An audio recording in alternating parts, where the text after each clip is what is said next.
राधे राधे। राधा रानी की कृपा आप सब पर बनी रहे। आज की इस वीडियो में हम शनि जयंती की व्रत कथा सुनेंगे। तो हम कथा शुरू करते हैं। शनि जयंती हर साल ज्येष्ठ अमावस्या को मनाई जाती है। शनि जयंती के साथ ही इस दिन वट सावित्री व्रत भी किया जाता है। मान्यताओं के अनुसार शनि देव का जन्म ज्येष्ठ मास की अमावस्या को हुआ था। पौराणिक कथाओं के अनुसार शनि भगवान सूर्य के पुत्र हैं। शनि मनुष्य के कर्मों का फल देते हैं। शनि को प्रसन्न करने और उनकी कृपा पाने के लिए आज के दिन शनि जयंती की व्रत कथा जरूर सुनो। पौराणिक कथाओं के अनुसार जब संज्ञा का विवाह सूर्य देव से हुआ तो वह सूर्य देव के तेज से परेशान थी। वे सूर्य देव के तेज को कम करना चाहती थी। समय व्यतीत होने के साथ ही संज्ञा ने सूर्य देव की 3 संतानों को जन्म दिया। उनका नाम मनु, यमुना और यमराज था। उन्होंने सूर्य देव के तेज को कम करने के लिए एक उपाय सोचा ताकि सूर्य देव इस बारे में न जाने और संतानों का पालन पोषण भी होता रहे। उन्होंने अपने तपोबल से अपने समान ही दूसरी स्त्री प्रकट की जिसका नाम स्वर्णा रखा। उनको छाया भी कहते हैं।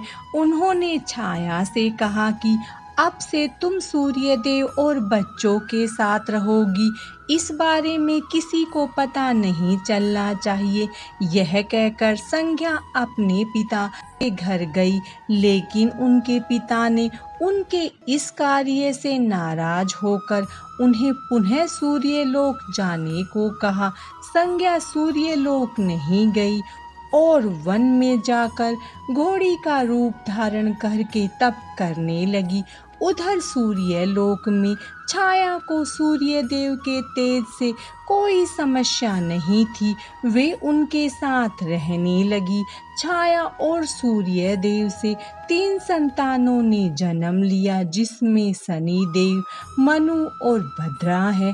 कहा जाता है कि जब शनि देव माँ छाया के गर्भ में थे तो उन्होंने भगवान शिव की कठोर तपस्या की जिसके प्रभाव से शनि देव का वर्ण काला हो गया।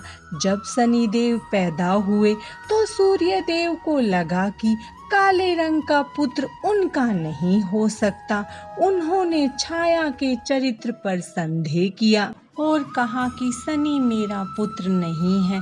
तभी से शनि अपने पिता सूर्य से शत्रुता रखने लगे।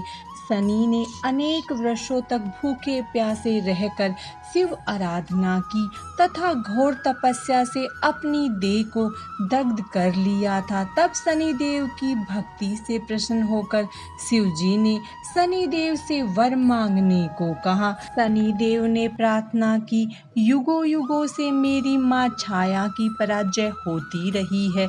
उसे मेरे पिता सूर्य द्वारा बहुत ही अपमानित व प्रताड़ित किया गया है। इसीलिए मेरी माता की इच्छा है कि मैं अपने पिता से भी ज्यादा शक्तिशाली व पूज्य बनूं। तब भगवान शिव ने उन्हें वरदान देते हुए कहा कि नवग्रहों में तुम्हारा स्थान सर्वश्रेष्ठ रहेगा। तुम पृथ्वीलोक के न्यायाधीश व दंड अधिकारी रहोगे। साधारण मानव तो क्या, देवता, असुर, सिद्ध, विद्याधर और नाग भी तुम्हारे नाम से भयभीत रहेंगे। जयंती व्रत कथा समाप्तम। बोलो राधे राधे।